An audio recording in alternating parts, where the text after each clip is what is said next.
ఒక చిన్న కోతి బాంబ్ బ్లాస్ట్ నుండి అయోధ్యను ఎలా కాపాడింది? పదండి తెలుసుకుందాం. అది ఎలానో తెలుసుకోవడానికన్నా ముందు కింద కనిపిస్తున్న సబ్స్క్రైబ్ బటన్ మీద క్లిక్ చేయండి. ఈ సంఘటన 1998లో జరిగింది. ఉత్తరప్రదేశ్ పోలీసులకి ఒక ఇన్ఫర్మేషన్ వస్తుంది, అయోధ్యకి 20 కిలోల ఆర్డీఎక్స్ చేరింది అని. దాని తర్వాత బాంబ్ స్క్వాడ్ మరియు పోలీసులు ఆ ఆర్డీఎక్స్ ని వెతకడానికి అయోధ్యకు చేరుకున్నారు. ఆ బాంబ్ డిస్పోజల్ క్రూలోని ఒకతను అయోధ్యలోని హనుమాన్ టెంపుల్ లోకి వెళ్లి అక్కడ ఉన్న వాటర్ డిస్పెన్సర్ లో టైం సెట్ చేసి బాంబ్ ఫిక్స్ చేస్తాడు. తర్వాత పోలీసులకు అతని మీద డౌట్ వచ్చి అతన్ని పట్టుకొని బాంబ్ ఎక్కడ పెట్టావని అడిగితే అతను బాంబ్ పేలడానికి కేవలం 1 నిమిషం మాత్రమే మిగిలి ఉంది అంటాడు. దాంతో పోలీసులు వారి ప్రాణాలకు తెగించి మరీ బాంబ్ ని వెతకడానికి అక్కడికి పరిగెత్తారు. అక్కడికి వెళ్లి చూస్తే వాటర్ డిస్పెన్సర్ దగ్గర ఒక చిన్న కోతి ఏదో వైర్ ని కొరుకుతూ కనిపించింది.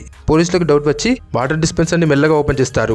కానీ అక్కడ ఏం కనిపించిందో చూసే ముందు వీడియోకి లైక్ చేసి జై శ్రీరామ్ అని కామెంట్ చేయండి. వాటర్ డిస్పెన్సర్ లో ఉన్న బాంబ్ ఆ కోతి కొరకడం వల్ల ఆల్రెడీ డిఫ్యూజ్ అయ్యింది. ఇంకో ఇంట్రెస్టింగ్ విషయం ఏంటంటే అది డిఫ్యూజ్ అయినప్పుడు పేలడానికి కేవలం 3 సెకండ్లు మాత్రమే మిగిలి ఉంది. తర్వాత అందరూ ఇలా నమ్మారు, ఆ కోతి దాని ప్రభు అయిన శ్రీరాముని రక్షించడానికి వచ్చిందని.